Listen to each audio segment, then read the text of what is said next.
we hit record, we were talking about this review that Warren Cole Smith wrote for the Dispatch.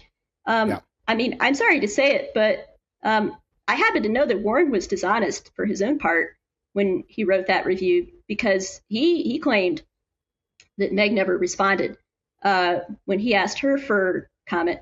That's actually not true. I've seen the text messages that they exchanged.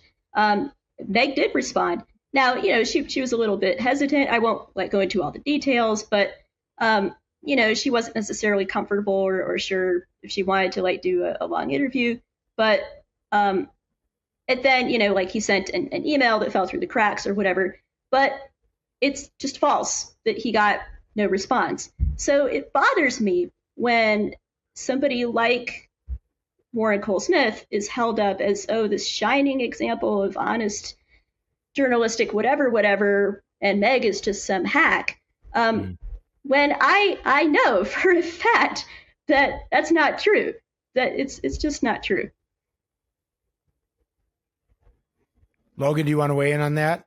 I mean, that's illuminating for sure.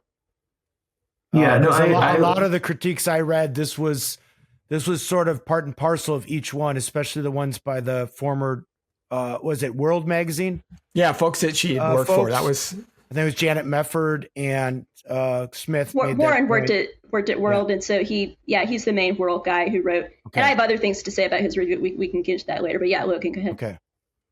But I was just going to say, I was following Megan as she was sort of engaging with all those people, and she was posting, here are my text messages. What do you have to say to that? Or, reaching out to the different people who were making these claims. And it seemed like, there was a lot of hand waving. But I don't know, maybe I'm just because I'm not a journalist, if you make a public comment, I don't know, is it necessary? I mean, it's nice to come out and say, hey, can you make a response? But what are you supposed to do if you're accusing them of what you're accusing them of their public statements? Post their 30-page response? At some point, it's just you made a public statement, here's my views, I'm going to write on it. Is it nice? Sure. But I don't know if you can critique journalistic integrity on a formality did you ask them for a response?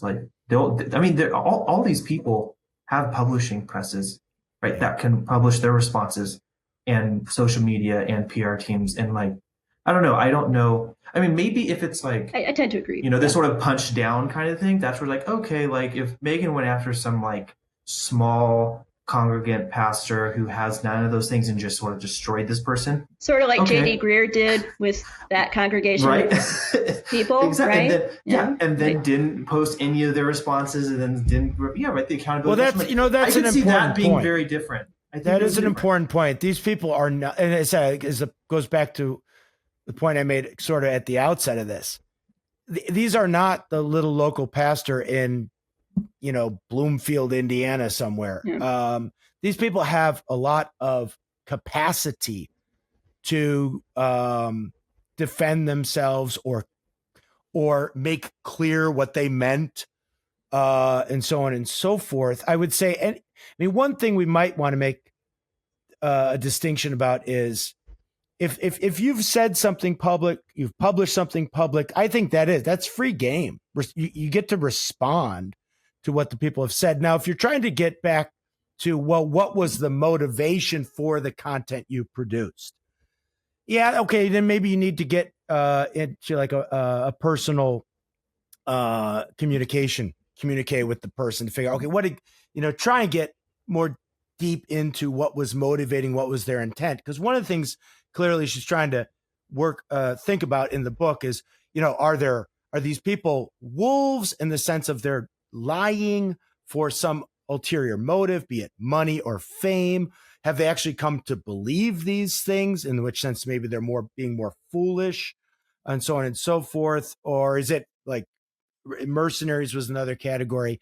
And that's where maybe it's hard to know exactly what the intentions are. You might want to have some personal engagements to figure out what was motivating the person. But with regards to whatever's publicly open and published, I think you certainly can just engage with that and critique it. Right? But again, I think that when I read the book, there's just little throwaway lines that it makes me sit uncomfortable. She's talking in the immigration chapter about the group Victim of Illegal Alien Crime, right? Advocates for the victim of illegal people who have lost a loved one because of illegal immigration and the homicides that illegal immigrants have caused and things like that. And okay, yeah, I understand. I get this. I understand this is the other side of the coin that people aren't arguing for. And then she's talking about how, there are many evangelical organizations that side toward the alien as the downtrodden one, the person that we need to minister to, not necessarily the families and victims of those who have suffered harm from it. And she says, when I asked Maureen Maloney is the person she's talking about, when I asked her if this group and its members ever hear from evangelical groups interested in ministering to them in their suffering, she minced no words. No, we never have.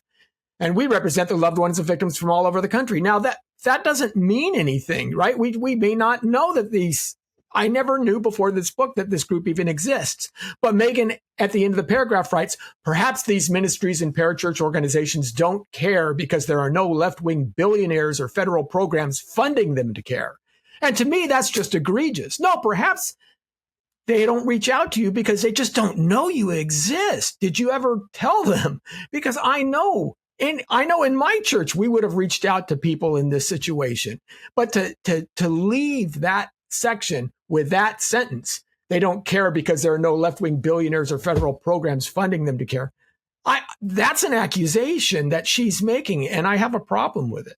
I mean, I think this is an important topic. I think she's raising an issue, and I do think that there has been only one side told. I do think that far, far too many people paint the illegal immigration problem as just the downtrodden trying to find a better life. But there are multiple issues here that are complex and interwoven, and victimization because of the illegal activity of the illegal aliens is one of those. It's not the only one by any stretch of the imagination.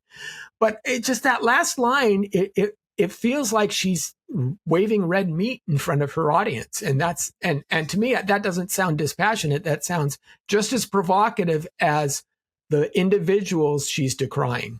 Well, I mean, one thing that, and again, I have not read the book. That's why we're doing this with the three of you, especially, is, one concern I have is like, I'm pretty convinced that Megan's premises or that the conclusions are correct because I've seen it. It's historical. I mean, I could point to a book by Paul Hollander, the MIT sociologist from the 1970s and 80s, who wrote a book called Political Pilgrims. It's in its 4th edition. It's an excellent book. And he lays this out how Carl Teichgrib, who we've had on this podcast before, lays this out in his book, Game of Gods, how especially left-leaning, leftist political organizations, entities, global entities, will infiltrate into church, evangelical and Catholic, the Catholic Church, and co-opt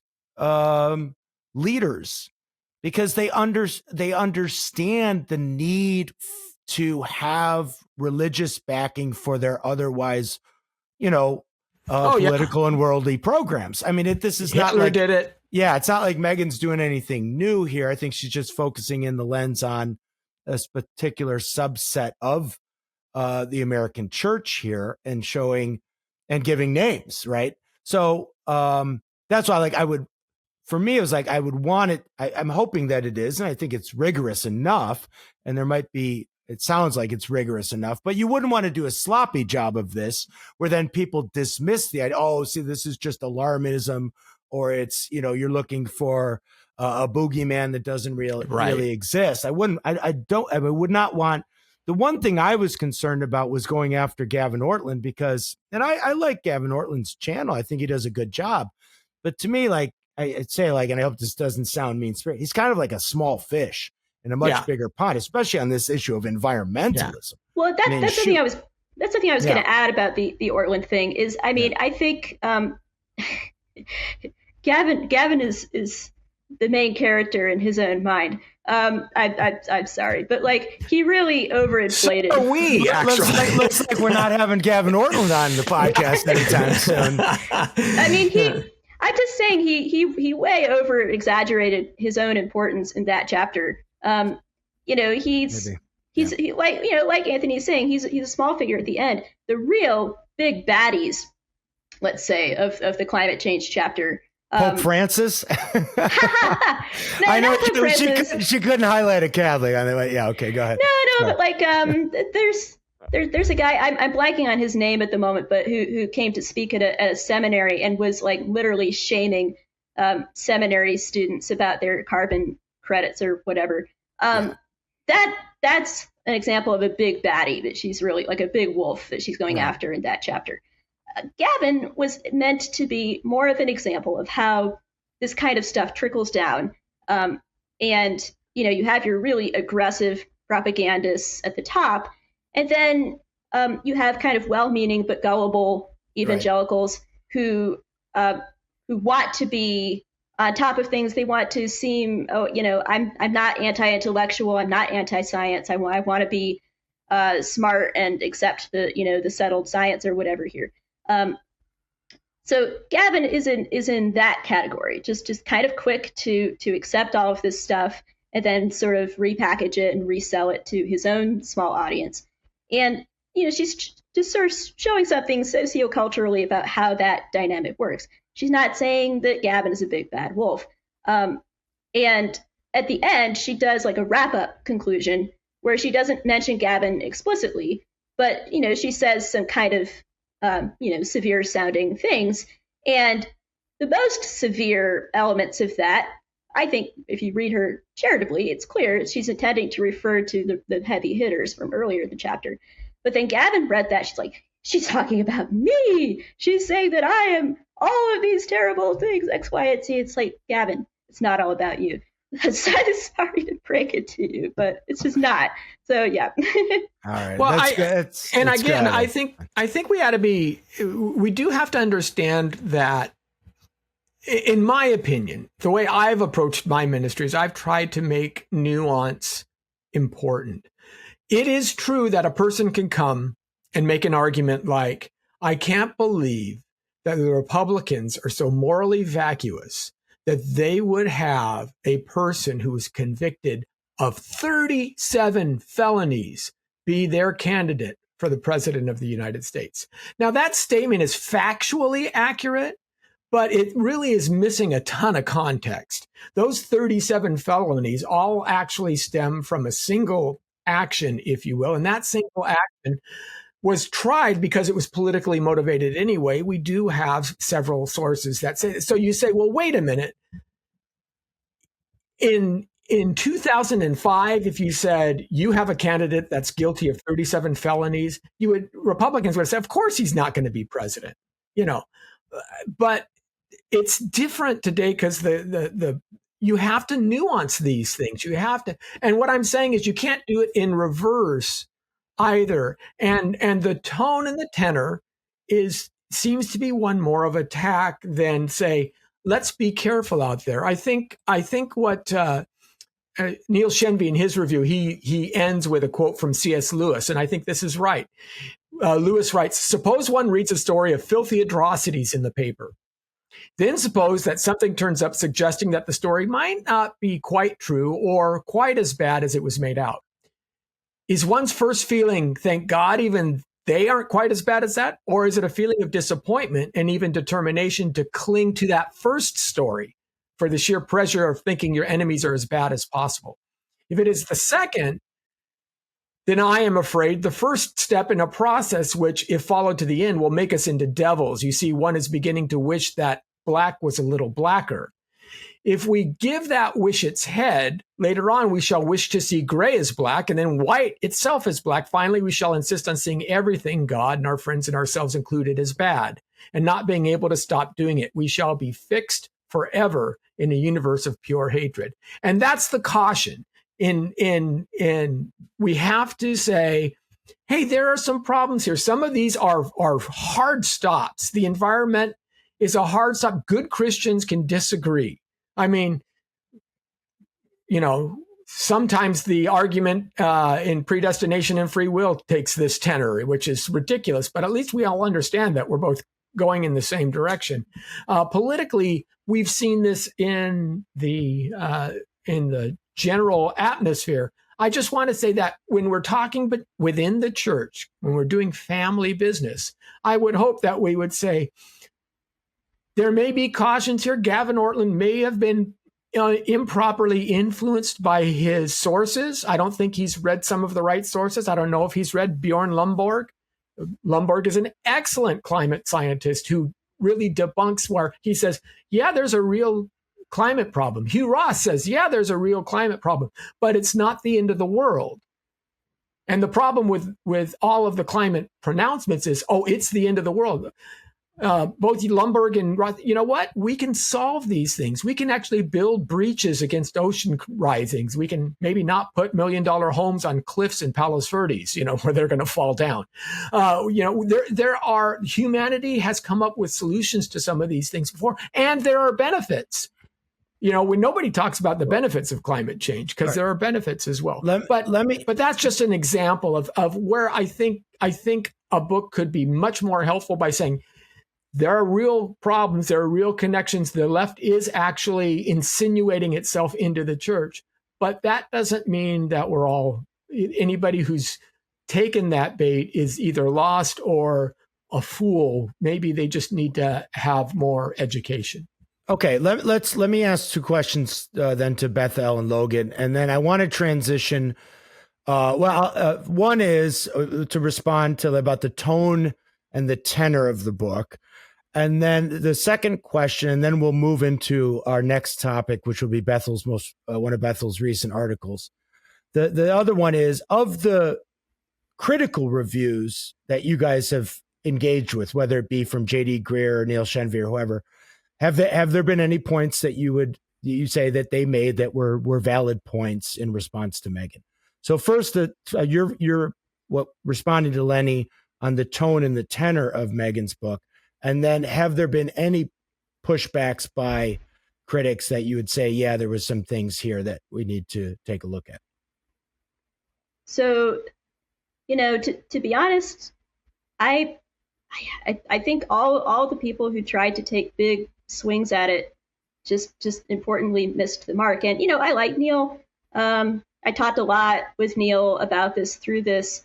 Frankly, I don't think Neil's judgment was that great. And there would be cases where he was just insisting that Meg had read somebody uncharitably. And I read the passage in Meg's book. I read the article she's criticizing. I go, I think Meg's right. I think that's a perfectly legitimate interpretation. And Neil was just insisting, no, it wasn't. It's like, okay, well, then we just disagree.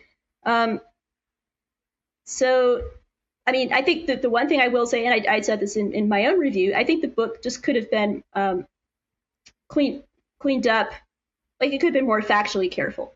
So, for example, in the climate chapter, there's this conference she mentions, and she says that Alistair McGrath gave this really alarmist lecture about climate change. He didn't. She mixed him up with somebody else, and so I think the book was rushed to press a little bit, and I think there should have been just, her or the editorial team needed to again, slow down, just kind of work to iron out some of these kinks, iron out some of these factual things. But I think in the end, it didn't matter a whole lot. So, like, Phil Vischer has said that abortion is a nuanced issue or whatever. She just then, when she grabbed a receipt, she grabbed a video where he didn't, in fact, use that particular word. I'm not sure why she didn't cite, the many tweets and things that she could have cited. So I think that's too bad. I think you should, especially for a book like this that really depends on receipts. You're kind of advertising as, I brought receipts. It's like, okay, well, just be careful. Like, make sure that that's lined up. Exactly. Get the right ones and the best ones. Exactly. Right. But let's face it. When Phil did this, she said this, but he was being very disingenuous, and we all knew it. Because I can't even show Veggie Tales to my kids anymore. I know, because of course he believes this. Of course he's gone off the reservation long ago. This is ridiculous. And so I think that it provided an unnecessary toehold for people in bad faith to change the subject and chase after this stuff without actually engaging the really important substance of the book. So, but I think that would be my only critique. And I do think that as far as tone, she was pretty careful. And I mean, I think I was especially impressed. We haven't really talked about the Me Too chapter much. I thought she handled that very divisive topic very well and fairly. And she is herself a survivor of sexual assault, actually, although she tries not to leverage that in any way. She wants to kind of focus on the facts, but she does in fact speak from that place. And when she talks about somebody like Rachel Denhollander, she's very careful. She says Rachel was very courageous. She exposed a predator. I think she's zealous and well-meaning, but I also think she's myopic, and people have made serious mistakes by trusting all of this responsibility to her, and there's other stuff we have to bring out. So I want to give her credit for that. I think all in all, she was pretty even-handed, but maybe she could have been a little slower and more careful in some places with receipts and stuff. Good. Logan? Yeah, I mean, I think generally what Bethel was saying is, I think, spot on. I think when her book dropped, one of the big initial gasps was, oh my gosh, she's saying we're at war. And I think that's actually an important aspect of the book, is do you accept, at least loosely, the idea that there is a real conflict in the evangelical church? Maybe it's not a slaughter or a knives out, but is there some sort of low level manipulation or attempts to reform the church or to guide it into a more leftward motion or something? Is there a conflict? Maybe a class conflict, you could say. Yeah, or a class. In some sense. Yeah, between the evangelical elites. If you accept that premise, which I think is a very low bar, I think that's what made the book worth reading, is she just says, we see there's a conflict. If you accept that, then I think the sort of valid responses, I think most from Shenvi or any of the other people, it was like, oh, she was uncharitable, or she was this, or she was that. But if you accept that there is a conflict, and that conflict is sort of boiling over into maybe a class warfare kind of thing within the evangelical church, then I think the idea that she's being very egregious in her language ends up becoming just part and parcel of what an actual conflict looks like. It's just rising to the occasion, so to speak. And I do want to, I mean, I do think we should always hit above the belt, so to speak. I don't think we should, you can't just justify anything in the name of open war. And so, if I think she actually is badly or uncharitably reading somebody, okay, then let's discuss that. That's worth talking about. I just don't, in fact, think that she did. And it's just kind of the substantive disagreement that I have with various critics. But I don't think, there were all these, discussion of cancellation, after the Trump assassination attempt. There was this woman working at Walmart or something who made a dumb Facebook comment about it was too bad the shooter didn't miss or whatever. And I saw people on the right, including the Christian right, who were saying, we should go after this woman. She needs to lose her job. She needs to be a sort of a sacrificial lamb because this is war. Okay? If this is war, and she is a foot soldier in that war, so she gets the punishment she deserves. At that point, I think we crossed a line. And I wrote a piece kind of detailing that, no, you don't get to do that. Actually, be charitable, be gracious, especially when it comes, and this whole time we've talked about punching up versus punching down. I think that was a clear case of punching down. So don't do that. That's bad. Yeah. Well, but that's the point. The point is less of a justification that because if you accept the premise of war, therefore go to war. It's more of a pushing the point on understanding the context in which you're operating. If we were operating in my metaphysics class with one of my Bible professors, the interpretation of a most charitable position and the thorough research and these sterilized analysis of whatever bundle theory or something is warranted. But when you're out on the battlefield, so to speak, I think the point is you should at least take that consideration into your calculus. And I think Basham does a good job doing that. We're actually in a conflict. The conflict has been going on for some time. I think she's right in saying that the sort of attribution. I think she does a good job to show that evangelicals won't sold out for Trump. But she says the attribution that evangelicals came out for Trump was sort of like the straw that broke the camel's back in some of these elite circles. Some of them I had arguments with. I said, you guys have really screwed yourself over, and all it takes is someone to come in and say these sorts of things, and it's going to be bad for you. And it happened, and then they're like, oh, we never saw this coming.